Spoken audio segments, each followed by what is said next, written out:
بسم اللہ الرحمن الرحیم۔ السلام علیکم معزز طلباء و طالبات۔ آج ہم پاکستانی لٹریچر ان انگلش میں محسن حامد کے ناول موت سموک کو سٹڈی کرنے جا رہے ہیں۔ لاہور سے تعلق رکھنے والا یہ ناولسٹ، جس کی زیادہ تر تعلیم فورن میں ہوئی اور still he is living in Germany, اور وہ پاکستان کے کلچر، تہذیب اور مختلف قسم کے ایشوز کو لے کر اپنے ناولز میں ڈپکٹ کر رہا ہے۔ اب اس میں دیکھیں کہ جو محسن حامد ہے، اس نے ابھی تک کوئی 6 یا 7 ناولز لکھے ہوئے ہیں، جن میں دا ریلکٹنٹ فنڈامنٹلسٹ اور موت سموک نمایاں ہے۔ اب جو موت سموک ہے، اس کا جو موضوع ہے، جو تھیمز آپ سمجھیں کہ اس کے اندر اس نے ڈسکس کرنے کی کوشش کی ہے، وہ کلاس سٹرکچر ہے۔ یعنی پاکستانی سوسائٹی میں جو کلاس سٹرکچرز پائے جاتے ہیں اور ان کے اندر جو ڈسکریمنیشن ہے، اور پھر پاکستانی سوسائٹی کے اندر جو انسٹیٹیوشنز ہیں اور ان انسٹیٹیوشنز کے جو ڈرا بیکس ہیں، جو شارٹ کمنگز ہیں، اور پھر سب سے بڑھ کر جو انجسٹس ہے ان پاکستانی سوسائٹی اور پاکستانی یوتھ کے پرابلمز ہیں، اور پاکستان میں جو ریلیجیس ایکسٹریمزم کے ایلیمنٹس ہیں، اور پاکستان کی جو ڈرٹی پولیٹکس ہے، پاکستان کی جو اکنامک پوزیشن ہے، اور پاکستان میں ویمن کے ایشوز ہیں، پاکستان میں جو لوگوں کے سائیکولوجیکل پرابلمز ہیں، تو ان تمام موضوعات کو مد نظر رکھتے ہوئے اس کا جو پلے ہے، پاکستان میں جو بڑھتی ہوئی کرمنالوجی ہے، تو پاکستان کے اندر جو ہے سویلائزیشن کا ڈکلائن ہے، پاکستان کو ویسٹرنائزیشن کے جو اثرات ہیں، پاکستان میں جو یوتھ ہے اس کے ماڈرن ٹرینڈز ہیں، اور پاکستان میں جو کیا کہتے ہیں ایلیٹ کلاس ہے، اس کا جو لیونگ سٹینڈرڈ ہے، اس کے جو لیونگ سٹائل ہے، اس کو زیادہ تر جو موضوع ہے وہ محسن حامد اپنے ناولز میں بناتا ہے۔ تو محسن حامد کا یہ جو ناول ہے موت سموک، اس کا جو اس نے ایک ایلیٹ کلاس کے ہی کریکٹرز اس نے سلیکٹ کیے ہیں، جس کے اندر ایک کریکٹر کا تعلق، جو میجر کریکٹر ہے، وہ ایک مڈل کلاس سے ہے، دارو شہزاد۔ تو دارو شہزاد جو ہے وہ ایک بینکر ہے، جو تعلیم حاصل کرنے کے بعد ایک بینک میں نوکری حاصل کرنے میں کامیاب ہوتا ہے، اور وہ اپنے ڈریمز کی جو اس کے ڈریمز ہیں ان کو اچیو کرنے کے لیے ہی از اسٹرگلنگ۔ تو اس کے دوران کیا ہوتا ہے کہ دارو جو شہزاد ہے، وہ ایک آئیڈیل پرسنالٹی کے طور پر اس کو دکھاتے ہیں۔ یہ ناول جو ہے اس نے گو کہ اپنا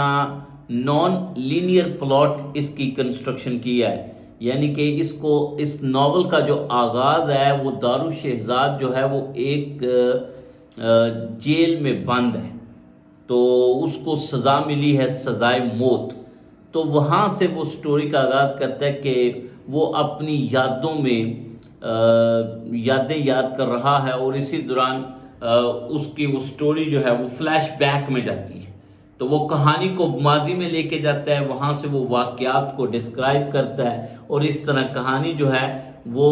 گو کہ فرسٹ پرسن نریشن میں ہے۔ تو اس کے اندر کہانی جو ہے وہ جکسٹیپ پوزیشن جاتی رہتی ہے، پلاٹ کے اندر جو ہے نا وہ ایک سیکوینس کی طرح نہیں چلتی ہے، جس طرح کہ عام جو 18 سینچری کے ناولسٹ جو ہے نا اپنی سٹوری کو لے کر چلتے تھے۔ تو یہ تھوڑا سا ماڈرن جو ٹرینڈ ہے سٹوری رائٹنگ کا، اس کو فالو کرتا ہے محسن حامد۔ اب اس کے اندر دیکھیں کہ جو کریکٹر ہے اس میں دارو شہزاد، اس میں